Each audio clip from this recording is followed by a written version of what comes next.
Good morning students. कल हमने बेलनी निर्देश तंत्र की लांबिकता सिद्ध की थी। उसी प्रकार से हम ये सिद्ध करेंगे कि spherical coordinate system is orthogonal. It is also orthogonal coordinate system. तरीका वही है जैसे हमने कल किया था लांबिक निर्देश तंत्र के केस में। सेम प्रोसेस हम अपनाएंगे स्फेरिकल कोऑर्डिनेट सिस्टम की ऑर्थोगोनैलिटी यानी लांबिकता को प्रूव करने के लिए। जैसे हमें पता है कि गोलीय निर्देश तंत्र में निर्देशांक क्या होते हैं, आर, थीटा और फाई। तो हमें ये प्रूव करना पड़ेगा कि निर्देशांक अक्ष आर और अक्ष थीटा और द थर्ड एक्सेस फाई, ये तीनों एक्सेस जो हैं ये म्यूचुअली परपेंडिकुलर हैं, तीनों एक दूसरे के लंबवत हैं।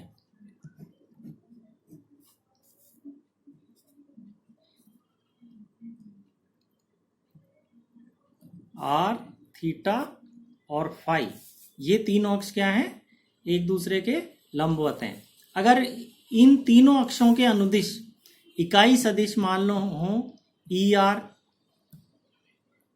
ई थीटा और ई फाई, तो ये तीनों अक्ष लंबवत होंगी यदि इनके आपस में डॉट प्रोडक्ट क्या हो, जीरो के बराबर हो। यानी ई R dot E theta should be equal to 0, then e theta dot e phi, this should be equal to 0, and lastly e phi dot e r, this should also be equal to 0। तो हम अगर गोलीय निर्देश तंत्र में इन इकाई सदिशों के मान निकाल लें, इनके लिए व्यंजक प्राप्त कर लें ई आर, ई थीटा और ई फाई के लिए, तो हम आसानी से डॉट प्रोडक्ट ये निकाल के और प्रूव कर सकते हैं कि ये डॉट प्रोडक्ट जीरो के बराबर प्राप्त होता है। और ये अगर जीरो के बराबर प्राप्त हो जाता है तो हमारा ये क्वेश्चन सॉल्व हो जाता है कि prove that spherical coordinate system is orthogonal. ये क्वेश्चन एग्जाम में काफ़ी रिपीट होता है। Either they want you to prove about the orthogonality of cylindrical coordinate system or the orthogonality of spherical coordinate system। तो once you know the process आप आसानी से ये प्रूव कर सकते हैं। तो अब सबसे पहले हमें क्या करना है, इन इकाई सदिशों की वैल्यूज़ प्राप्त करनी है। तो इकाई सदिश और आधार सदिश हमें पता है किस तरह से रिलेटेड होते हैं। इकाई सदिश B I is equal to B I का परिमाण और दिशा ई आई। और ये क्या होता है, आधार सदिशों के परिमाण क्या कहलाते हैं, स्केल गुणक एच आई कहलाते हैं। This is equal to H I E I, where I is equal to 1 2 3, क्योंकि तीन अक्ष हैं तो आई के मान 1 2 और 3 हो सकते हैं। तो इससे हमारे पास क्या आ जाएगा, E i is equal to B i upon H i. और आधार सदिश किस तरह से दिए जाते हैं, del R upon del U i, जहाँ आर ये क्या है, ये स्थिति सदिश है। और ये यू आई आपको पता है, u1 u2 और u3 ये निर्देशांक हैं। तो ये हो गया ई आई का सूत्र, क्या हो गया, E i is equal to B i upon H i या del R upon del U i upon H i. और एच आई अपने को पता है, ये स्केल गुणकों के मान हैं जो कि हम गोलीय निर्देश तंत्र में पहले से ही प्राप्त कर चुके हैं। क्या होते हैं, H1 होता है 1, H2 होता है R और H3 होता है R साइन थीटा। तो ये जो डिनोमिनेटर में है H1, H2, H3, या इनको हम इस तरह भी डिनोट कर देते हैं HR, H theta, H phi, इनकी वैल्यूज़ हैं 1 R और R साइन थीटा। तो अब हमने क्या किनके मान प्राप्त करने हैं? इकाई सदिशों EI के मान। कई बार ये अलग से ये भी क्वेश्चन आता है कि गोलीय निर्देश तंत्र में इकाई सदिशों के मान प्राप्त कीजिए। तो वो देखो कैसे करेंगे, मैं आपको बताता हूँ।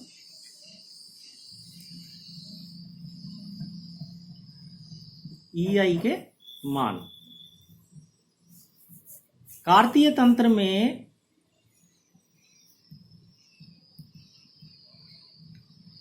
स्थिति सदिश क्या होता है? XI plus YJ plus ZK। अब कार्तीय तंत्र के निर्देशांक X, Y, Z और गोलीय निर्देशांक R, थीटा, फाई, इनमें क्या रिलेशन है ये हम निकाल चुके। X is equal to R sign theta cos phi, Y is equal to R sign theta sign phi, और Z is equal to R cos theta.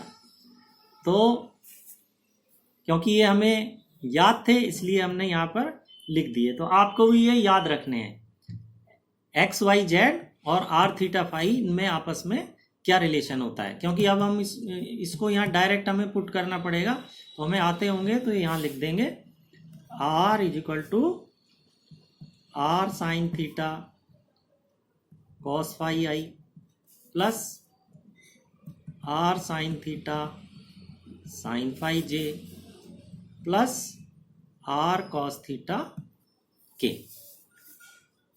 तो R हमारे पास ये आ गया। अब हम एक एक करके इन इकाई सदिशों के मान प्राप्त करेंगे। जैसे I बराबर 1 रखेंगे तो E1 आ जाएगा। I बराबर 1 रखेंगे तो क्या आ जाएगा? E1 आ जाएगा। और E1 को हम ER से भी डिनोट कर सकते हैं, और इसकी वैल्यू क्या होगी?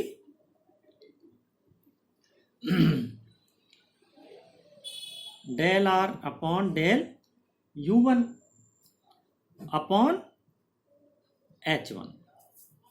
तो देखो सबसे पहले हम del R upon del U1 निकालें। Del R upon del U1 का क्या मतलब हो गया? Del R by del small r ना। U1 जो है वो स्मॉल r है, यानी R निर्देशांक, और ये हो गया HR, H1 इज HR जो कि 1 होता है। तो ये हो गया। अच्छा, R ये दे ही रखा है, इसको R के स्मॉल r के सापेक्ष इसका आंशिक अवकलन अगर हम करें तो देखो क्या आ जाएगा?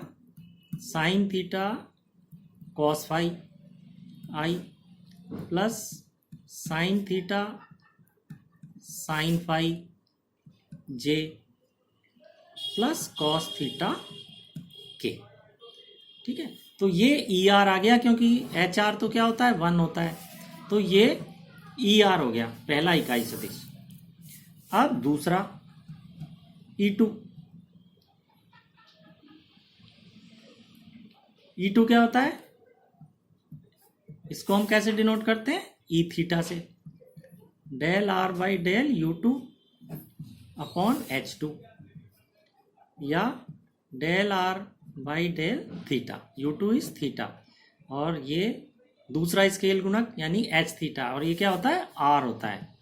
सबसे पहले तो हम del R by del theta यानी थीटा के सापेक्ष इसका आंशिक अवकलन करें तो ये हो गया R cos theta cos phi आई प्लस R कॉस थीटा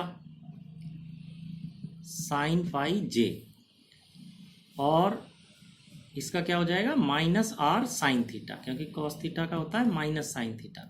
तो minus R sign theta k, और अपॉन आएगा एस थीटा क्या होता है? R। तो ये R सब जगह से कैंसिल हो जाएगा। तो हमारा ई थीटा यानी दूसरा इकाई सदिश क्या आ जाता है, कॉस थीटा कॉस फाई आई plus cos theta sign phi j minus sin theta के। तो ये ई थीटा आ गया, ये ई आर आ गया। और इसी तरह से तीसरा इकाई सदिश यानी E phi which is E three will be del R by del U three upon H three या del R by del phi upon H phi. तो फाई के सापेक्ष करें, देखो इसका अवकलन हम, तो minus R sign theta, cos phi का है ना, माइनस साइन फाई हो जाएगा, तो माइनस साइन फाई है ना, साइन फाई आई plus R sign theta sign phi का कॉस फाई जे। और ये थर्ड टर्म में फाई है ही नहीं, तो ये इसका तो जीरो हो जाएगा। तो ये आ गया हमारे पास। और अपॉन क्या है, एच फाई यानी तीसरा स्केल गुणा, जो कि हमें पता है आर साइन थीटा होता है। तो देखो ये साइन आर साइन थीटा ऊपर नीचे ये कैंसिल हो जाएंगे, तो E phi will be equal to minus sin phi I plus cos phi j. तो इस तरह से हमारे पास ये तो आ गया ई आर, ठीक है ना, पहला इकाई सदिश बेलनी निर्देश तंत्र में।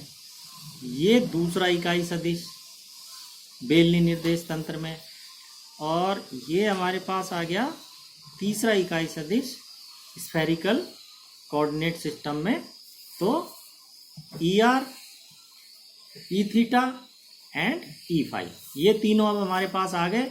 अब केवल काम क्या रह गया, इनके डॉट प्रोडक्ट निकाल के और ये प्रूव कर देना कि ये तीनों अक्ष जो हैं परस्पर लंबवत हैं। तो पहला अगर हम डॉट प्रोडक्ट निकालें, पहला डॉट प्रोडक्ट अगर निकालें तो E R dot E theta. तो देखो ई आर हमारे पास ये दिया हुआ है, साइन थीटा कॉस फाई आई, साइन थीटा साइन फाई जे और कॉस थीटा के। इसका डॉट प्रोडक्ट निकालना है इसके साथ, है ना। तो मैं अगर ये डायरेक्ट निकालूं, देखो कॉस ये इधर से आएगा साइन थीटा कॉस थीटा और कॉस फाई इधर है, कॉस फाई इधर है, तो कॉस स्क्वायर फाई हो जाएगा, ठीक है ना। तो देखो ये डायरेक्ट लिख देता हूँ मैं, sin theta cos theta cos square phi, ये पहली टर्म आ गई। देन दूसरी term sin theta cos theta और ये sin phi sin square phi, तो plus sin theta cos theta sin square phi. और थर्ड टर्म देखें हम तो साइन थीटा है इधर और उधर है कॉस थीटा, वो प्लस का है ये माइनस का है, तो माइनस आएगा, minus cos theta sine theta, ठीक है, ये आ गया। अब इसमें ये कॉमन आ गया, साइन थीटा कॉस थीटा और अंदर आ गया cos square phi plus sine square phi, यहाँ से आ गया कॉस थीटा साइन थीटा, ठीक है, ये 1 हो गया। तो sine theta cos theta minus cos theta sine theta, this is equal to 0, cancel हो गए।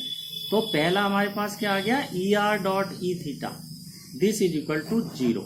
और ये प्रूव करता है कि ई आर और ई थीटा यानी ये दोनों अक्ष जो हैं ये क्या है, एक दूसरे के लंबवत है।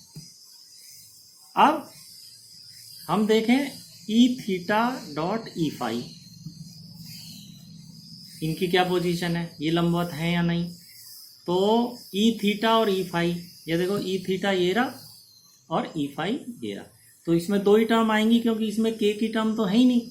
आई से आई किया हमने, डॉट प्रोडक्ट निकाला, तो देखो cos theta cos phi sin phi minus के cos theta cos phi sin phi, और दूसरी टर्म क्या आएगी, इधर है कॉस फाई, ये है cos theta sign phi cos phi, ये plus cos theta sign phi cos phi, तो ये देखो सेम ही है दोनों, ये माइनस की है, ये माइनस की है और ये प्लस की है, तो दोनों ये कैंसिल हो गए, तो ये जीरो आ गया। इसका मतलब ई थीटा और ई फाई यानी फाई अक्ष और थीटा अक्ष, इनमें भी एंगल क्या है 90 डिग्री, ये दोनों अक्ष भी लंबवत हैं। अब लास्ट हमारे पास बचा ई फाई डॉट ई आर, तो फाई ई फाई देखो ये है और ई आर ये है, इन दोनों का हमने डॉट प्रोडक्ट निकाला, तो माइनस का sin phi sin theta cos phi, minus का sin phi sin theta sign phi sin theta cos phi, plus दूसरा देखें तो कॉस फाई और ये आ गया साइन थीटा साइन फाई, ये प्लस का, तो plus cos phi sin theta और साइन फाई। अगेन देखें ये सेम आ गए, तो ये फिर से जीरो आ जाएगा। तो हम देखते हैं कि फाई और आर अक्ष ये भी परस्पर लंबवत हैं, तो इसका मतलब तीनों अक्ष E R E theta E phi E R is equal to, ये सारे डॉट प्रोडक्ट जीरो हैं, इसका मतलब तीनों अक्ष जो हैं R theta phi spherical coordinate system की, ये परस्पर लंबवत होती हैं, और इससे ये सिद्ध हो जाता है कि स्फेरिकल कोऑर्डिनेट सिस्टम यानी गोलीय निर्देश तंत्र ऑर्थोगोनल होता है, एक लांबिक निर्देश तंत्र होता है। तो सेम प्रक्रिया है जैसा हमने बेलनी के लिए किया था, वही गोलीय निर्देश तंत्र के लिए है, तो इसे आप आसानी से प्रूव कर सकते हैं। Have a nice day students.